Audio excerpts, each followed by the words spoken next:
Bienvenidos nuevamente al canal La Verdad News y hoy vamos a comenzar a hablar de la hipocresía americana en cuanto a contrabando, corrupción y también el atentado a la democracia en Paraguay. Bueno, ustedes saben que el gobierno americano dijo claramente que el señor Horacio Cartes es un contrabandista, ¿eh? Y utiliza su dinero para financiación tanto de la corrupción como del, vamos a decir, de la compra de votos que perjudica la democracia paraguaya de acuerdo a sus intereses. También declararon, y eso con documentos de supuesta investigación de la Comisión Bicameral de Investigación de Paraguay, que él estaría involucrado en el lavado de dinero del contrabando que se hace de cigarrillos paraguayos, y hay que recordar que son 80 tabacaleras, al Brasil, en cientos de millones de dólares que se van. Y también dijo que se utilizan estos caminos del contrabando de cigarrillo para hacer el contrabando de drogas. Dije, hay que escuchar bien eso. Asociando las drogas al cigarrillo. Vamos ahora a hablar de cómo todo eso comenzó. En los años 1980, inicio de los años 1980, había una inflación tan alta como ahora en el mundo, en todo el mundo, incluyendo, claro, Estados Unidos. Y casi todos los países latinoamericanos, a excepción de Paraguay, emitieron en aquella época, en los años 60 y 70, bonos a intereses bajos, que Estados Unidos cobraba 4 o 3,5% de interés sobre sus bonos y los bancos cobraban 5 o 6% de intereses a los países que emitían sus bonos. Pero en el inicio de los años 80, para acabar con la inflación, el expresidente Ronald Reagan decidió aumentar de 5 para 20% las tasas de interés a nivel de bono americano. Eso significa que los países tendrían que bicicletear, como ustedes dicen, la deuda ya no a 5 o 6% al año, pero pagar la deuda hoy y refinanciarla a 25, 26%, lo que era antes 5%. Y eso causó una quiebra de prácticamente todas las economías latinoamericanas, excepto Paraguay, que no había hecho deuda de esta forma. Incluso tenía las reservas internacionales, algunas de las reservas internacionales más altas del mundo por la construcción de Itaipú. Así que en la segunda mitad de los años 80, casi todos los países de Latinoamérica habían entrado en default o solicitado grande ayuda del Fondo Monetario Internacional por no poder pagar la deuda externa. Y en 87, pese a 2 rescates, Brasil finalmente declaró el default. El país, que ya era cerrado a importaciones, tenía que hacer cada vez más saldo en dólares. Así que nada entraba en Brasil que no fuera esencial. Pero en esta segunda mitad de los años 80 comenzó la popularización de la informática en el mundo. Comenzaron las computadoras personales a ser accesibles a millones de personas. Pero en Brasil no se podía importar legalmente estas computadoras, estos PCs. Y el brasileño quería. Pero Paraguay sí podía importar. Así que un turismo que era un turismo complementar a Foz de Iguazú, de compras, de turistas que iban a visitar a Catarata, se transformó de una hora a otra en un gran comercio de triangulación. Así que empresas americanas utilizaban Paraguay para vender de contrabando a Brasil sus computadoras, su informática. Y el comercio de Ciudad del Este comenzó a mover miles de millones de dólares en contrabando de productos de empresas americanas hacia Brasil. ¿Qué es lo que recuerda eso? ¿No les recuerda ahí lo que dijo Estados Unidos, que Tabesa utiliza Aruba y otros países para hacer la triangulación a terceros países para contrabando? Fíjense acá ahora en estas que no son coincidencias. Y en los años 1990 comenzó a aumentar significativamente el contrabando de cigarrillos a Brasil. Pero ¿de dónde venían los cigarrillos? De Brasil. ¿Por qué? ¿Qué hizo el gobierno brasileño al final de los años 80? Aumentó lo equivalente al ISC, Impuesto sobre el Consumo, de Paraguay a 70, entre 70 y 90% sobre el tabaco. Más o menos la misma proporción sobre las bebidas. Así que para no perder mercado, empresas como Philip Morris, americana, y la anglo-americana British American Tobacco, comenzaron a exportar a Paraguay cientos de millones de dólares en cigarrillo. Bueno, el esquema de contrabando de productos americanos a Brasil de informática ya existía. Los canales ya existían y los canales de distribución también.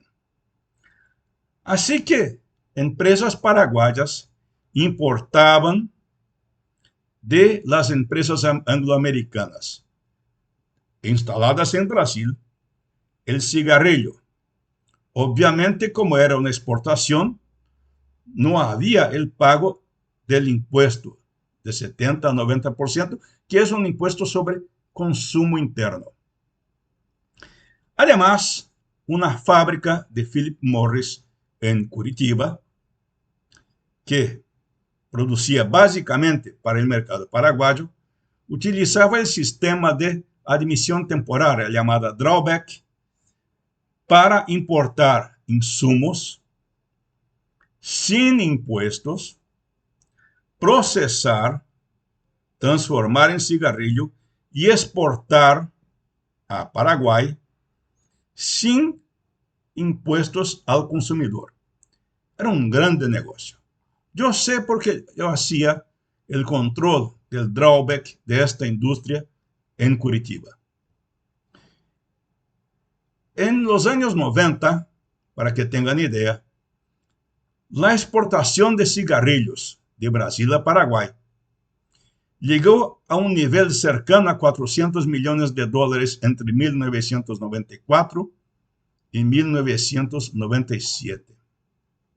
Ustedes pueden ver los datos, tanto en la Cámara de Comercio Exterior de Brasil como en el Banco Central del Paraguay. Ahí están todos los datos de importación de Paraguay. Y lo mejor sería ver de la exportación de Brasil, porque mucho se subregistraba en diferentes productos. Había diferencias bastante grandes entre lo que se declaraba de exportación en Brasil de varios productos y de lo que se declaraba en importación en Paraguay. También de diferentes productos. Así que se formó el contrabando de cigarrillo desde Paraguay a Brasil. También utilizando una triangulación como hacían las americanas de informática, que exportaban a Paraguay y de Paraguay entraban de contrabando al Brasil. Era el mismo esquema. Pero el gobierno americano, el gobierno brasileño no hacía nada sobre eso. Bueno, el secretario de Receita Federal, que sería el equivalente al viceministro de Tributación de Paraguay, a lo largo de 10 años acusó estas dos tabacaleras de contrabando y que tenía que eso acabar.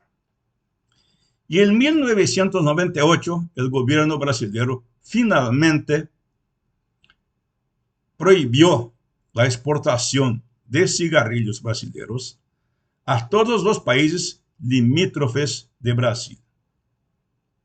Porque en Uruguay también ya había entrado en ese esquema, ¿verdad? Es solo buscar la información, está todo en la internet. Así que, de una hora para otra, las empresas que habían invertido mucho para continuar exportando a Paraguay, tuvieron que cerrar unidades en Brasil. Philip Morris cerró en 99 su fábrica en Curitiba. Claro, ya no había mercado más. Esta empresa llegó a producir 40.000 millones de cigarrillos por año para exportación. Y en 97, creyendo que eso iba a continuar, había invertido 100 millones de dólares en la ampliación de la fábrica en Curitiba, que después se transformó en industria de alimentos, de un producto también perteneciente al grupo Philip Morris. Pero el mercado ya estaba hecho, el mercado de contrabando de cigarrillo en Brasil. Cualquiera sabe que lo más difícil no es producir, es encontrar mercado y vender. La logística toda ya estaba construida desde los años 80 por el contrabando en informática hasta los años 90, principalmente por el contrabando de cigarrillo. Ya existían los importadores, que después se transformaron en compradores locales. Ya había todo el esquema en Brasil de corrupción de policías, jueces, promotores, políticos, para la distribución al por mayor y al por menor de los cigarrillos de contrabando. Y producir cigarrillo no es algo tan difícil, son máquinas. Así que hasta 2003, de acuerdo al Banco Central de Paraguay, casi 30 tabacaleras estaban instaladas en Paraguay para producir, para enviar cigarrillos de contrabando a Brasil. La gran mayoría de estas tabacaleras eran de empresarios brasileños, que falsificaban las marcas de las dos empresas extranjeras instaladas en Brasil. Y había una industria paraguaya instalada en Asunción, que en esa época también exportaba de contrabando sus productos. Así que ellos comenzaron a suplir el mercado. En 2005 entra Tabesa en ese mercado. Pero ¿qué hizo Tabesa? Primero, el señor Horacio Cartes hizo una marca nacional que agarrara la mayor parte del mercado paraguayo. Se llamaba Palermo, no sé si hasta hoy existe. Y con vamos a decir, la persecución de los cigarrillos que falsificaban las marcas angloamericanas, los cigarrillos de marca paraguaya comenzaron a caer en el gusto del brasileño. Tenían tamaño diferente, más grande, rendían más. Y estos cigarrillos de Tabesa comenzaron a venderse cada vez más en Brasil, al igual que las otras 79 tabacaleras instaladas en el país. Ustedes pueden ver la cantidad de tabacaleras existentes en 2010 a través del Censo Económico de Paraguay de 2011, que tiene datos de 2010. En esa época había 80 tabacaleras instaladas en Paraguay. Y pronto Tabesa se transformó, o las marcas de Tabesa se transformaron en las más deseadas de Brasil. Tabesa se transformó en la principal empresa, o sea, exportadora de tabacos, de cigarrillo, al Brasil. Pero también había mercado para las otras 79 industrias.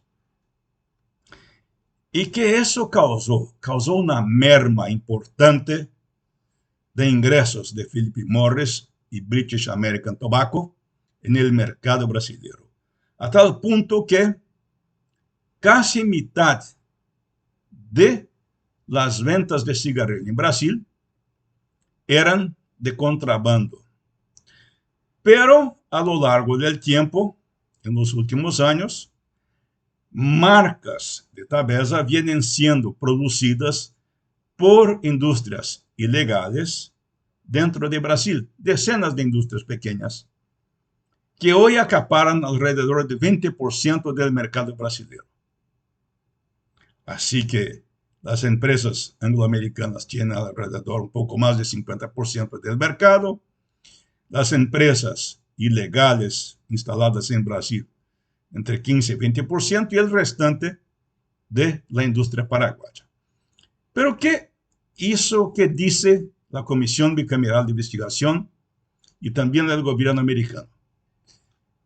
Que el señor Cartes no estaría involucrado solamente en la producción de cigarrillos para venta a empresarios locales, y sino también en el transporte, o sea, el contrabando mismo de la producción hecha en Tabesa hacia Brasil. Lo que sucede es que las empresas que hacen este contrabando ya existían desde el final de los años 1980 y continúan básicamente siendo las mismas empresas. Todo este mercado de contrabando fue creado por empresas angloamericanas. BAT hoy tiene 45% del capital de una nueva empresa, los americanos 55%. O sea, también es una empresa americana.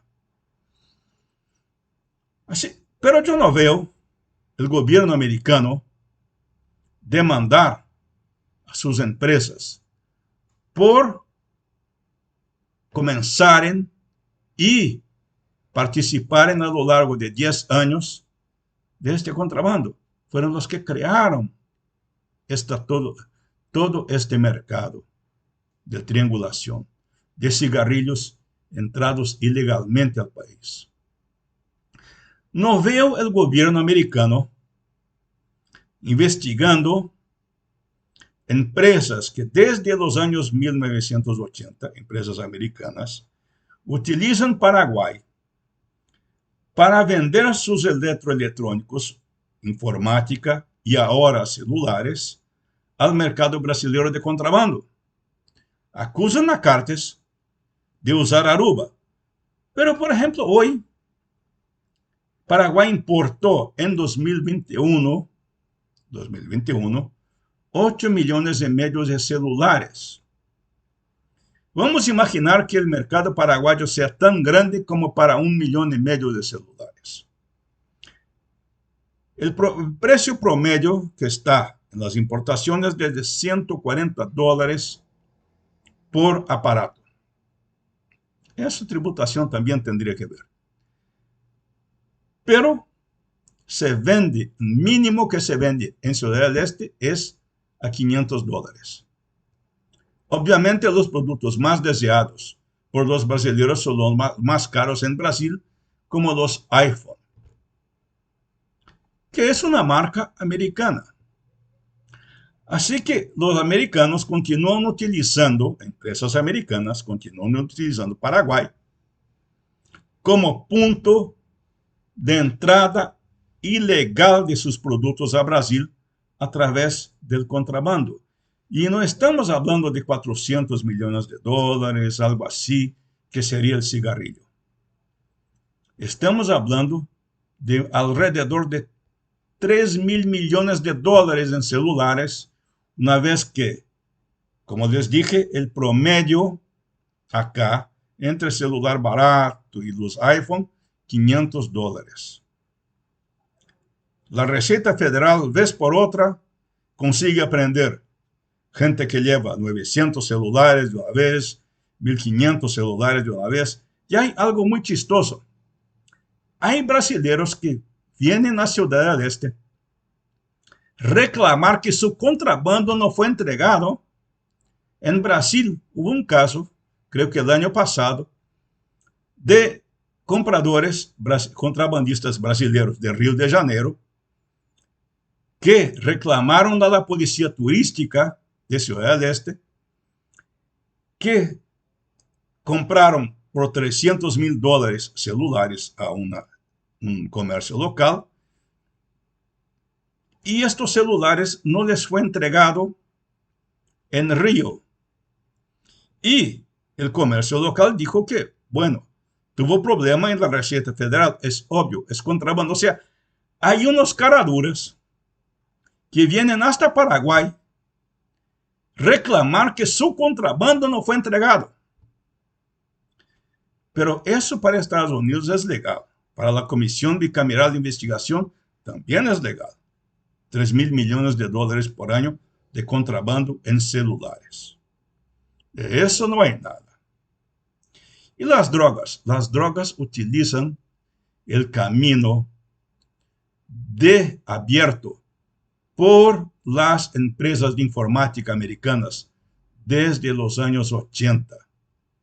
Utilizan el camino, o los caminos abiertos por las empresas o brasileños que hacen el contrabando grande de celulares. Utilizan las rutas abiertas por las empresas angloamericanas de cigarrillo en los años 90. Así que el presidente Cartes causó un gran perjuicio a las empresas angloamericanas de cigarrillo, tanto en el mercado brasileño como el argentino, chileno y otros que van desde Aruba. Pero obviamente lo que hacen las empresas americanas de contrabando a Brasil vía Paraguay, eso todo es legal. Ahí entra nuevamente la hipocresía americana. En otro momento, en la secuencia, vamos a hablar sobre otro interés de Estados Unidos en perjudicar el Partido Colorado y hacer con que el partido no gane las elecciones. Hasta pronto.